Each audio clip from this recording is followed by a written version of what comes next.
Welcome to Beyond the O.R. with Dr. Kevin Brenner. I'm a board-certified plastic surgeon in Beverly Hills. I want to take you beyond my world of plastic surgery, diving deep into exciting hot topics and delving even deeper into compelling characters that I've met along the way. We'll be talking with attorneys, actors, comedy writers, Navy SEALs, and many other fascinating and inspiring people with truly intriguing stories to share. So let's jump right in. Welcome to Beyond the O.R. with Dr. Brenner. I'm your host, Dr. Brenner. As you can see, Elizabeth's not with us today, but that's because we're in a really special place with a really special human being. Clearly, this is not our studio, and that's because I traveled to this next guest, and very, very, very excited to have with us today, Counselor Nicholas Rowley. Mr. Rowley, welcome to the show. Well, thanks for having me. So Nick Rowley is an acclaimed trial lawyer throughout the United States with a unique specialty in medical malpractice, and in particular, very meaningful large medical malpractice cases. He's been Trial Lawyer of the Year. He's an author. He's a father to many beautiful children, a husband, and obviously an amazing trial attorney. And so, Nicholas, I call you Nick, right? We can call you Nick today. I call you Kev. Nick, I wanted you on this show because I want our viewers to know what you've been doing, because we've met many years ago through mutual friends, and if anyone who's met Nick realizes that he's a not only interesting but special human being, and you would never know just in a casual conversation talking with him what he does exactly and exactly how well he does it. And so let's begin at the beginning. Sure. You're originally from Iowa, right? And I'm so curious. We've talked about this. I want the viewers to know, how did you go from being a teenager in Iowa to a multi-million-dollar settlement award-winning trial attorney standing up for the rights of the average man for medical malpractice cases?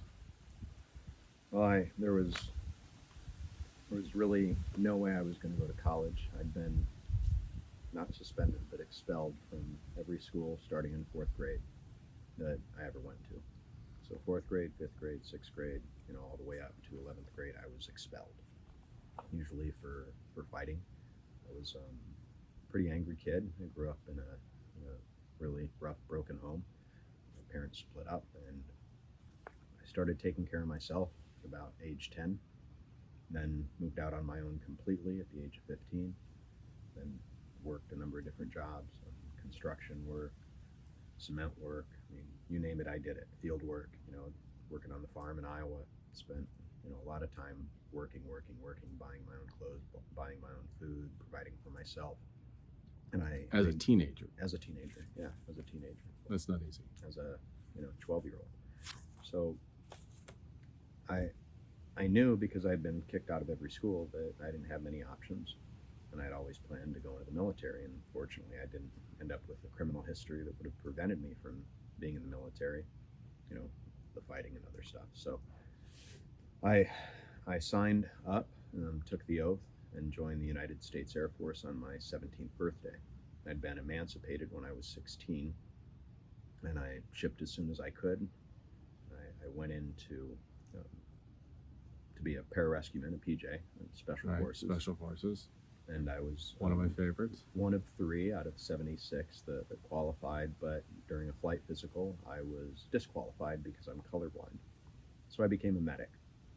And as a medic, I got to learn how to help people and care for people, which is something that was always important to me as a kid. I was the kid that would give anybody the shirt off my back. If I had a sandwich and someone else was hungry, I'd give them my sandwich. I was always that way. I was the kid that shared. I can't understand kids or people that don't share. I don't understand think and why it is that they're not generous and loving and kind. So I was that way as a kid, and the fights I got into were with the bad guys, the bullies, the people that mistreated others. And I didn't like school. I didn't like the institution of it. I wasn't one who could sit still. I'd learn information pretty quickly, and then I'd get bored. And I became, in addition to the kid that would get in fights, someone that the teachers looked at as trouble. And so that carried with me, to every school that I went to. And I'd started a new school, and I'd get in a fight, and then So did I'd you have that later. finish high school before you entered the Air Force? I did. I actually graduated from a school for delinquents where I could, do it at my own pace, give me a book, come back, take the test, and Ironically, right? yeah, Because you're a really bright guy, so that doesn't make a lot of sense. I sped through it and then got straight A's. And then so you went to the Air Force and Joined the Air Force. from the Air Force became a medic. became a medic, and then how did you end up in the Army? Well, in the Air Force, I was a medic. I did a number of different things as a medic, got a lot of experience, and I wanted to further my education. I had got my bachelor's degree while I was in the Air Force, and finished 3 associate degrees actually by the age of 19. Wow. And I wanted to pursue a master's degree in sociology. The Air Force wouldn't allow me to do that, but the Army would. So I was able to relocate to a place that, where there was no Air Force base, but, I was attached to an Army base now. And then from there, actually in the middle of officer candidate training, where we were doing, survival skills and land navigation. I had a friend, we were sitting there talking, we were on fire guard duty that night, not able to sleep. And I asked my friend, Mike Myers, hey, what are you going to do after this summer's over? He said, well, I'm going to go to law school. Go to law school? Wow, that's cool. I'd love to be a lawyer. And I had been following Jerry Spence since I was a kid. He represented Randy Weaver. You remember the Ruby Ridge, incident? Yeah. And so that was it. That was always in the back of your I head. read everything that Jerry Spence had to write, and any article about him, my grandma would send it to me. And I thought, God, someday I would love to be a trial lawyer. So I asked Mike. I said, so what did you get your pre-law degree in? I mean, maybe that's something I can do, but I don't. Not parachuting. I have a degree in social psychology, and then and another degree in health science. And he said, you could have a degree in basket weaving, man. So as long as you have a degree and you take the LSAT. I said, what's the LSAT? And then you're in. And once you're in, He actually brought me the form and gave it to me a number of weeks later and said, hey, here, fill this out. So I filled it out, and I took the LSAT and then started applying to law schools. so you get into law school, clearly. You graduate from law school. You pass the bar in what state? California. Went to law school in California. Okay, so you go to law school in California, and you stay in California. I did for the first 5 years, because the school I went to wasn't a American Bar Association law school. It was a California Bar Association law school. So it wasn't accredited nationally. And so to practice in other states, you have to be, most states, so the state that I wanted to practice in, which was Iowa, you have to be a graduate of an ABA school. I had no idea when I went to the University of Laverne. That turned out to be a good school for me, and they put out a lot of real good trial lawyers and judges. I had no idea that there was an ABA accreditation. I had no clue. I was 20 years old when I started law school. Wasn't even old enough to drink. And so you finish law school, though, and you go into practice where? In California, What because part of California? I'm just curious. actually the Inland Empire. Okay. And your first thing was, I'm going to do whatever I want? Or were you like immediately like, I want to do medical malpractice? I had already done trials, and I had already done a lot of medical malpractice as a certified law student. I got certified in 1999, so I was able to argue and try cases in court. So I already had a lot of experience, and because I was a medic, I was still in the Army actually, I was able to go toe to toe with a lot of medical experts that, would come in and testify or give depositions and, try to take the case down a certain path, and I'd be able to bring it right back and expose, the deceit and find the truth. So, I don't know if I've told you this, but my dad, who raised me, was a trial attorney. Yeah. Was originally a malpractice attorney. Mm-hmm.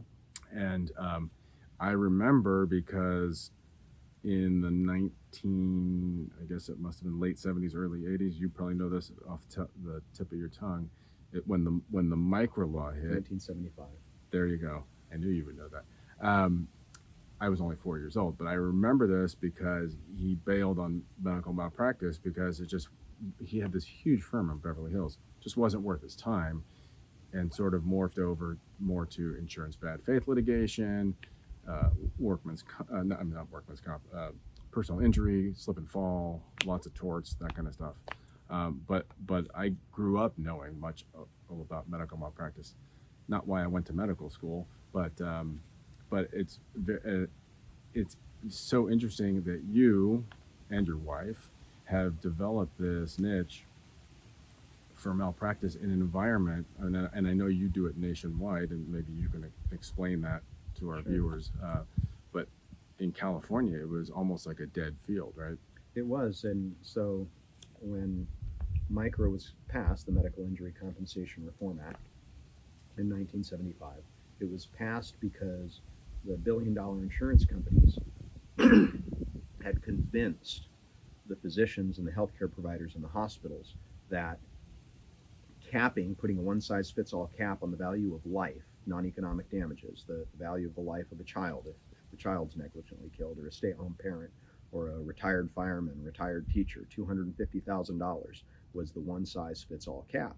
Or if a person's, negligently put in a wheelchair as a quadriplegic for the rest of their life, $250,000 is the maximum one-size-fits-all amount that they can get for their quality of life damages. So and in 1975, that was probably a lot. No, it wasn't a lot, but it was. I mean, it was more than it is today in the year 2022, where that cap is still in place. So they convinced you guys, the good guys, the healthcare professionals, that you have to lobby for this and convince the governor and the legislators to pass this law to cap, non-economic damages. And if you don't, then your insurance rates are going to keep going up, and you're not going to be able to afford to practice medicine. Right. When I went into practice in 2006, and I was with, I'm not going to name the insurance company, but they were very favorable for us and signed us up. But it was almost like the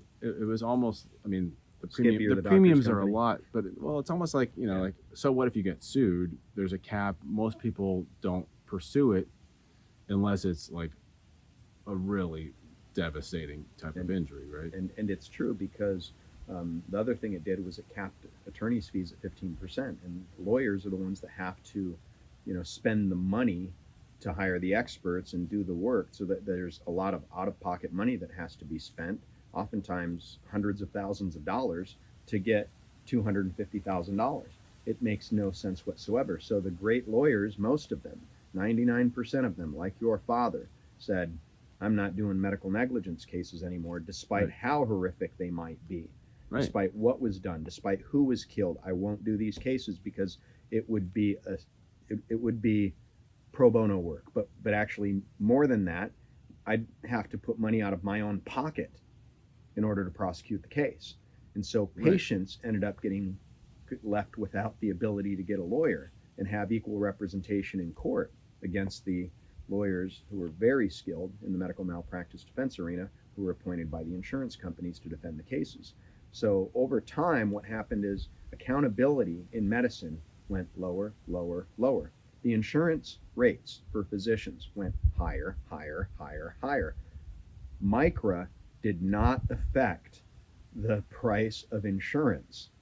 The insurance companies continued to do what they were able to do, which is charge more and more and more, until 1988 when Prop 103 was put into place, which regulated insurance companies and created the position of an insurance commissioner. Of you know, Right. us having an insurance commissioner in the state of California. Our insurance commissioner right now is Ricardo Lara, who I think is a pretty good guy. So, but you practice not just in California. I practice nationally. You practice nationally. Yeah. The first 5 years I had to practice in California, and then once I did that, then I would be able to apply to get licensed in other states, like my home state of Iowa. And your firm is primarily based where?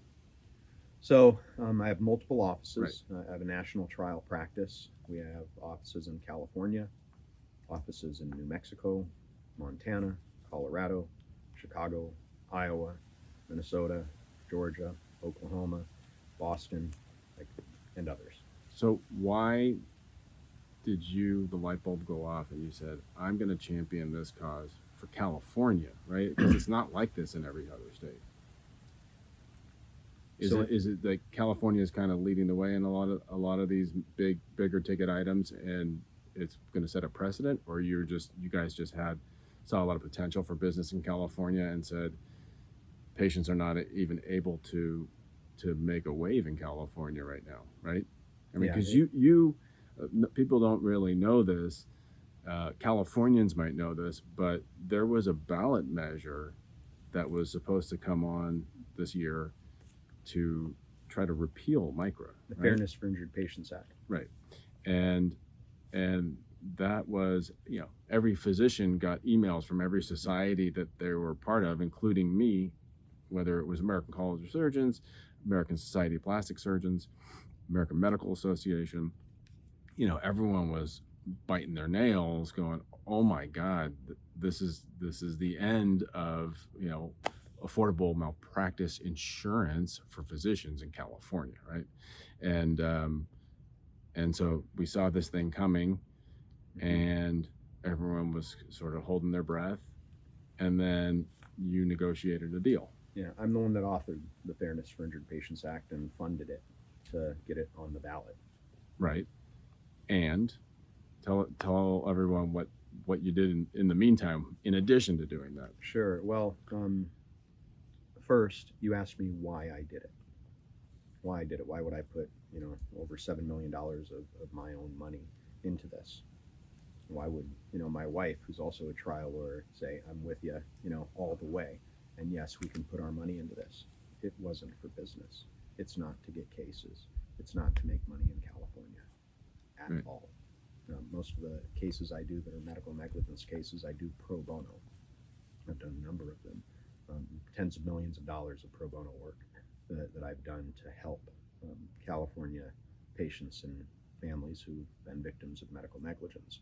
I did it because in 1999, that's when I got my first medical malpractice case. I was a certified law student, and there was a young woman, she was in her 30s, and she died of cervical cancer, leaving behind 4 children and a husband.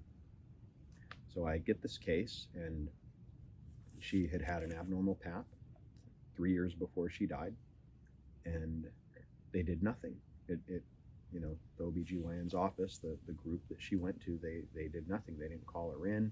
They didn't do any further testing. And what happened was she developed the cancer, and it progressed and progressed and progressed. And she kept going into her OBGYN, and she was losing weight. She got to the point where she was under 90 pounds, and her 16-year-old had to carry her in. And they carried her into a public health clinic because they weren't getting the care that they should have got from the OBGYN. And the doctor told them that she has cancer, and he had done an exam. And I said, well, how do you know? And he says, well, I can see it and I can smell it. That bad? She died 3 weeks later. Yeah, the cancer had spread everywhere, and she was rotting. Yeah, that's awful. It was horrific. It was a clear-cut case of medical negligence. The defense didn't have an expert that could, dispute the case. So I get a call from Bill Ginsburg, Collins and Ginsburg, saying, hey, how about we go to mediation on this case? So he represented Monica Lewinsky.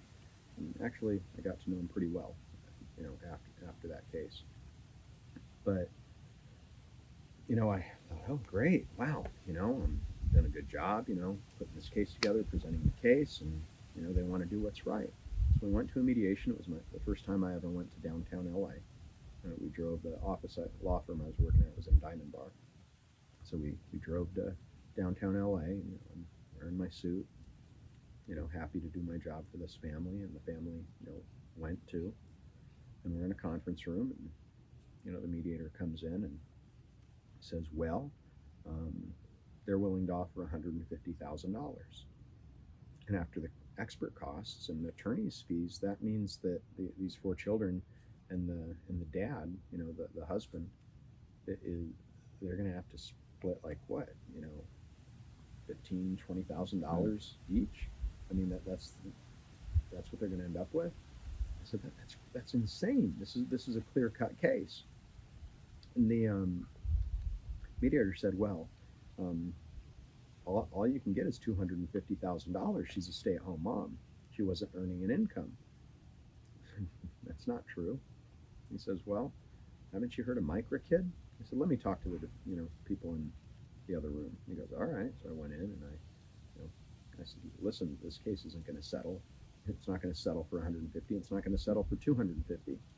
And Bill Ginsburg goes, well, obviously I've heard you don't know what Micra is. I said, I don't care what Micra is. It's unconstitutional. And so we left the mediation. I did some research. Okay, there's got to be some case law on this. And it turns out that the California Supreme Court had upheld it. And it hadn't been changed to the tune of $1 from 1975 to 1999. So I asked all the different lawyers I knew about it, and they said, yeah, that's why we don't do medical malpractice cases. So we settled the case, and we settled the case for, it was $225,000 because they wouldn't pay the full $250. And the family, they said, listen, you're going to have to spend $50,000 to try the case. So this is what we're going to offer you. And the family decided to take it. I was enraged. But you couldn't have gotten more at that time. You couldn't, but I, as a, young, passionate, soon-to-be lawyer, I was not willing to accept that. And so I told the family and the lawyer that I worked for, we'll take this all the way. We'll appeal it. Let's go try the case. And they all decided not to. So I vowed to change this law.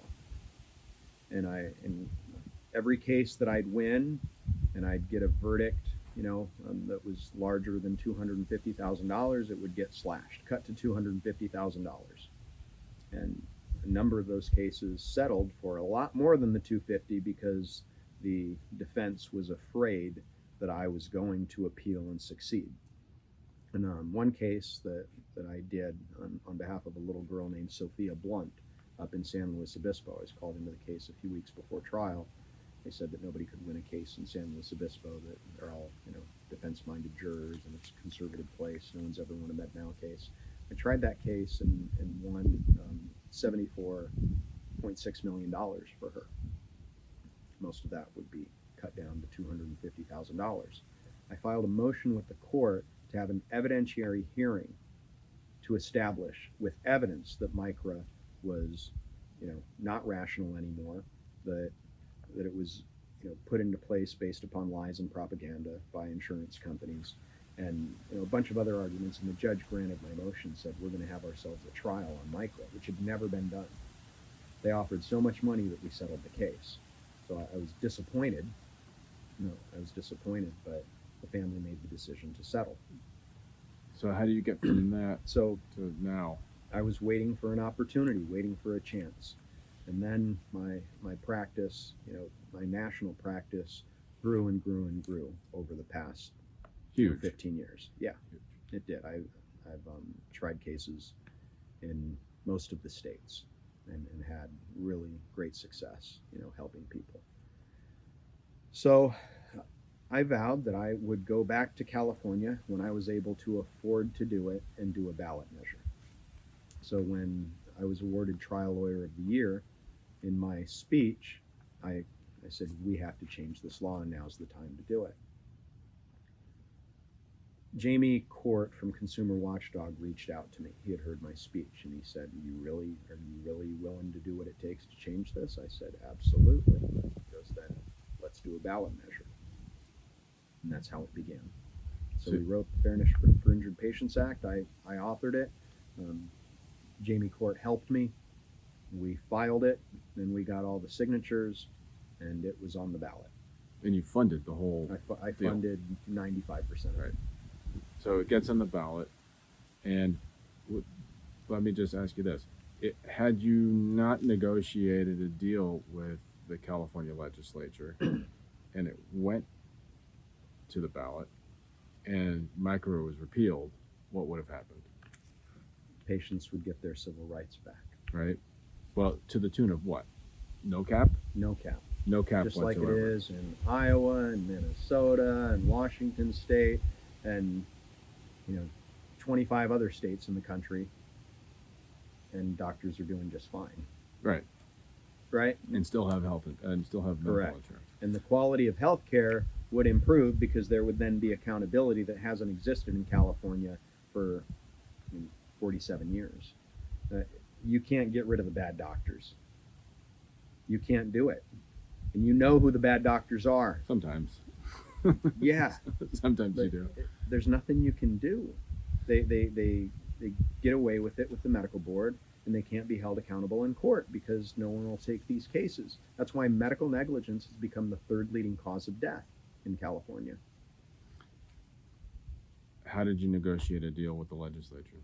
I got a call, and it wasn't a deal with the legislature. It was a deal with the opponents to MICRA. See, this is The why coalition. I'm asking. Yeah, See? the coalition, CAP, Californians Allied for Patient Protection, Okay. MICRA.org. Right. And it's the one of the biggest lies I've ever seen. You look at their website, and there's a very large, overweight black woman sitting there being evaluated by a doctor, and they're saying, CAP exists to protect access to health care for patients. Well, that black woman is worth $250,000 under this 1975 law. And because she's a woman and because she's black, she's at the highest risk of being hurt, maimed, killed by medical negligence.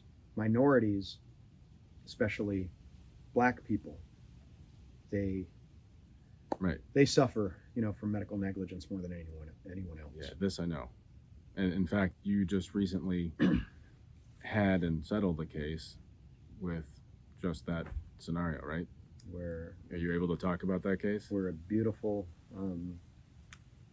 energetic, healthy, young black woman who was smarter than any of us. She was amazing. She spoke 5 different languages. And please don't mention the name of the institution, but it was in California, Yes. and I'm sure people can look it up One of the online. top institutions. Yes. It's the Kira Johnson case, and her surviving husband Charles and her 2 boys. They brought the case, the medical negligence case. She was allowed to bleed to death after a C-section for more than 10 hours and wasn't given the medical attention that she needed, despite the fact that there was bright red blood leaking into her Foley catheter, Right. Terrible. filling it with blood. Terrible. It- Yeah, it I know. was- I read all about the case, and it's. I mean, you can just kind of see every step of the way where a mistake was made. There's always acts of commission and acts of omission, and in this case, there were so many acts of omission. I think, there was the initial act of commission by the surgeon, but then acts of omission by everyone at every level. Yep. All the way to the top. And The surgeon, Dr. Naeem, all right? I don't know. This wasn't the only incident of medical negligence. He was known to be a provider who was sloppy and reckless. And yet he was still allowed to have staff privileges at one of the most preeminent medical institutions, not only in California, but in the country. Right. His discipline was a slap on the wrist from the medical board. And now he's practicing in other hospitals. But he was let go from that Yeah, institution. he was let go. And, what's he going to lose?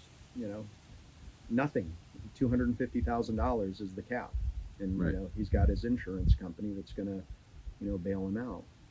And so just take the little slap on the wrist and continue doing it the way you've been doing it. So that your case settled, right? You didn't end up going to trial on that. That's correct. And it settled before the change in the law. Settled for right before right? trial.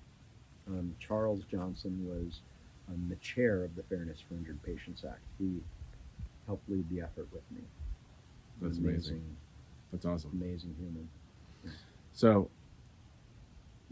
if you kind of listen to and read about the cases that you've done, it's always about kind of helping the people who can't really help themselves, right? Yeah. So Helping the vulnerable. how did that become your driving force in law? So- Because in law, I mean, I have my brother's a lawyer, my stepbrother's a lawyer, my stepsister's a lawyer. I know so many lawyers. None of them do specifically what you do. I mean, there's so many things you can do, and even in malpractice, there's things that you can do. But you chose this specific niche, right? And what drove you to that? First, you would ask me a question about negotiating a deal and how that happened. I did. So We got off track. I'm a lawyer. I keep track of things. No, I'm well, a as trial you lawyer, should. so, That's what I would expect. So yes, go. Okay, Tell me that I'll first. I'll just finish that. So I get a call, and I'm told that our prior insurance commissioner, Steve Poizner, has been talking with opponents to the Fairness for Injured Patients Act and telling them that this law has to change. They weren't listening to him, and so he wrote an op-ed, and that went viral throughout California. And then I heard from him. He said, hey, they want to meet with you.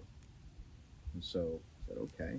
So Steve Poizner and I flew up to Sacramento, and we met with Dustin Corcoran, who's the head of the CMA, the California Medical Association, Right. and the chair of CAP, or the chair of the opposition to the Fairness for Injured Patients Act, and Jim Brolte, who used to be the Senate Minority Leader. So we meet with them, and sorry, I just got over a cold, but I don't have COVID. It's okay. Okay. Right? We're outside actually, so Yeah, it's that's okay. true. That's true.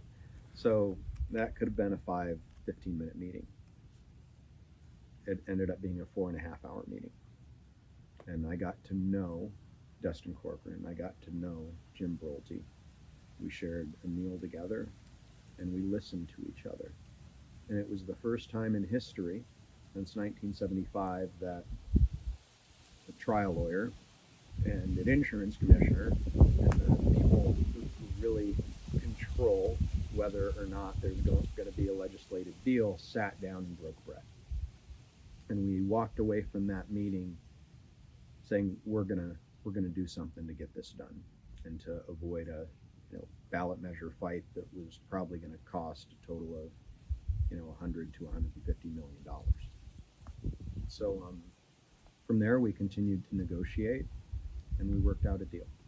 And then it came off the ballot. I agreed to withdraw the ballot measure, and if the governor would sign the deal. So we authored it, we wrote it up together, and then we had legislators sponsor it, who then became the official authors and co-authors, Right. even though they didn't write a single word. So the two special interest groups came together, wrote a law. Phantom authors. wrote a law, and then the politicians go, great! And then it becomes law.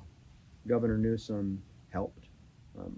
And there were a number of really good people in the legislature that wanted to see this law changed, and they wanted both sides to come together and come to a resolution.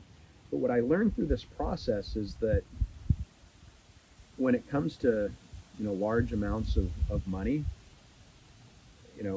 on one side or the other, a law doesn't get changed unless the people with the money say, let's change the law. A law doesn't get created very often unless it's a special interest group. Well, my dad always told me that a good settlement is one where neither side is actually very happy with the result, right? So I disagree with your father. I think I don't settle cases. I think that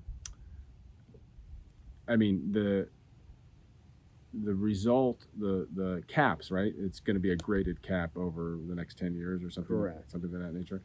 The results of that cap better than what we had, clearly. Yeah. Probably not what would happen had you prevailed in court. But it'll go over 10 years up to because now you can have multiple caps against different healthcare providers. And basically, the long and the short of it is that some patients and families are going to be able to get up to $5 million in non-economic damages 10 years from now. So it goes up gradually. It's certainly progress, that's for sure. It is. It's a change. But if I go try a medical negligence case in Iowa and the insurance company decides to be cheap, because it is not you, is the medical provider. You don't choose whether or not to settle your case and how much is going to be paid. The Right. insurance company does. Well, you have to provide your consent, and once you provide your consent, it's all up to them. Right. But what they do is they try to get you to not provide your consent, so then they don't have to offer any money. But you provide your consent, and then the insurance company goes, oh, I'm going to handle this cheaply. We're going to push this to trial. We're going to put you and the patient or the patient's family, through protracted litigation and a full jury trial. And then we'll see what the jury does. And that they will do that even in clear-cut cases. I hate to say clear-cut. It's kind of It's a surgery reference? yeah, it is. It's all right. Yeah. I don't mind it. But I'll let it slide. in clear-cut cases, the insurance companies will refuse to pay because there are these caps and there's no Right. no risk to them. So if I go to Iowa and I try a case and I get a $30 million verdict for the wrongful death of a young mother who left behind 4 children and a husband who was a stay-at-home mom, I win a $30 million verdict. You get to collect $30 million. Right. If you keep going all the way and fight it through appeal, plus interest. California, that will get reduced to $250,000. But not after January 1st. After January 1st, it'll be $500,000 plus the pre-death pain and suffering, which would be $350,000. So, $850,000 in the great state of California, which is the most progressive state in the country, so they say, but has the most regressive restriction on the civil rights of healthcare patients in world history. Well, California's done some interesting things in the last few years, unrelated to this. Yeah. I find it fascinating. I could talk about this for hours, but now you are, the reason we're not in studio actually is because right now you're actually in the middle of a completely unrelated trial, right? Yes. Are you able to discuss a little bit Sure. about the background of that? Yeah, so I'm in a trial against Monsanto. And what Monsanto did was it created this chemical called PCBs, polychlorinated biphenyls. Monsanto's who had the whole Roundup deal, right? And made Agent Orange and Right. all kinds of other lots of pesticides, heinous shit. crazy chemicals. Yeah. That everyone in our country and probably worldwide gets to ingest. Monsanto is evil. It is a despicable company. And Monsanto created these PCBs, and they're in books. If you get a book that was, put together in the early 80s or before 1980, there's a good chance that the bindings have PCBs in them. Caulking in homes, schools, offices, buildings have PCBs in them. And as the caulking gets old, it gets into the air, We breathe it in, and that You get causes sick. cancer.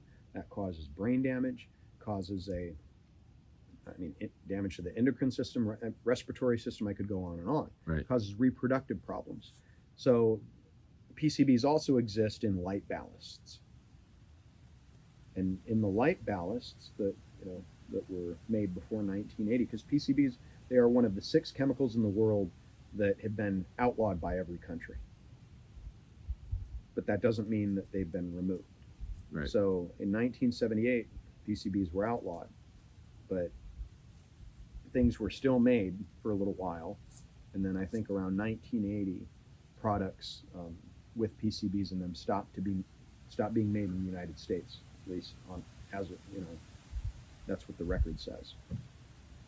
But these PCBs were put in light ballasts that went in America's public schools. 1/3 of America's public schools today have light ballasts in them with PCBs. And these light ballasts are old, so they're burning out. And as they get old, the PCBs start to drip and leak. One single drop in a classroom is enough to cause serious harm to every student. And Monsanto knew that and lied about it and falsified studies. In 1957, Monsanto was trying to sell the U.S. Navy PCBs. And the U.S. Navy said, well, where are the human studies? We're showing that it's safe. They go, it's safe. And the U.S. Navy goes, well, we're going to do our own study. So they did. And they did a study with rabbits. And they exposed the rabbits to PCBs, and all the rabbits died. That's pretty convincing. Monsanto went, shit. Navy said, we're not going to buy PCBs from you. Monsanto used its power and influence and lobbying team to convince Washington and the United States military to not let that study leak out to the public. And they continued making PCBs, despite the fact that workers had died, in the plants where PCBs were being made, despite the fact that people had serious issues. They hid it. And then when PCBs started, people started to ask questions about them, in the 60s, the 70s, Monsanto went ahead and they said, well, you know what, we're going to do a study. And we're going to do a really good study, and we're going to hire an independent company to do it. So they hired the independent company, and then they sent some of their own scientists in there to do the study. It was a rat study, a series of rat studies, and a bunch of the rats died and were actually oozing, that's bad. That usually. And what Monsanto did was Monsanto switched out the dead rats with live rats and falsified the study. Well, that's nice to hear. Yeah, and then continued pushing that out, to the American public and to the world up through 2016. And so convincing the world that PCBs aren't dangerous. Now we're getting all this out there, right? And We as part of this this trial, you're getting that information out in the That's public. correct. Well, that'll be nice.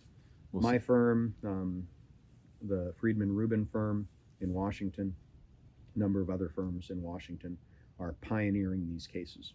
So we're in trial right now against Monsanto on behalf of 13 people, 3 fathers, 3 mothers, 7 children. And we're in trial against Monsanto for the damage that the PCBs caused to the mothers and children. The mothers were in the school also. And then the 3 fathers have what's called a loss of consortium claim. So the trial will finish in early October. It'll be, a 2+ month trial, and hopefully we'll get a good verdict. Well, on behalf of everyone watching this, we hope you prevail, because we all know what Monsanto's all about. We've got to apply pressure and keep pursuing these cases, no matter what, win or lose. We got to keep going until the PCBs are taken out of the 1/3 of America's public schools. This is just the tip of the iceberg. This is the tip of the iceberg, and a lot of those schools are going to need to be torn down because abatement isn't going to be good enough. The PCBs, they're sticky; they stay in the air. We'll have to keep an eye on it and have you come back to let us know what happens. Yeah. All right, we are getting toward running out of time. The sun is going down. And we're losing light. Yeah. Can you still see yourself on the camera? I can. Okay, great. Before we wrap up, couple things. First off, I wanted to say this is Elizabeth's question. If you had to describe yourself in one word, what would that be?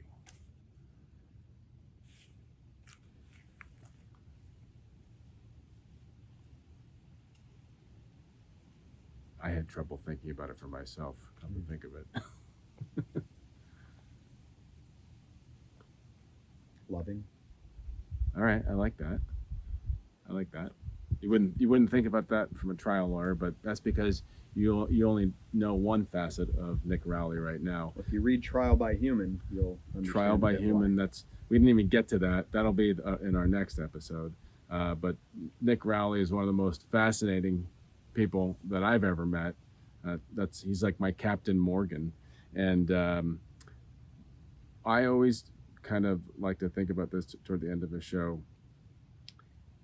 If I hadn't gone to medical school and hadn't gone on to general surgery and hadn't gone on to plastic surgery, like what would I have done with my life? I think I probably would, because I love to cook, I probably would have been a chef or in the food business in some capacity. If you had gone from the military and not gone to law school, where do you think you'd be doing right now? I would have stayed in the military. You would have stayed in the military? Yeah, I'd still be a medic, or I would have gone to medical school. Really? Yeah. Dr. Rowley. That's, as a medic, that's what I was thinking of doing. And there were two pediatricians that I knew very well, Dan and Lisa Turner. They're both practicing in Michigan. And we went out to dinner one night, and I told them, hey, I'm thinking about medical school. And they said, you're going to have to go back and do all your pre-med stuff.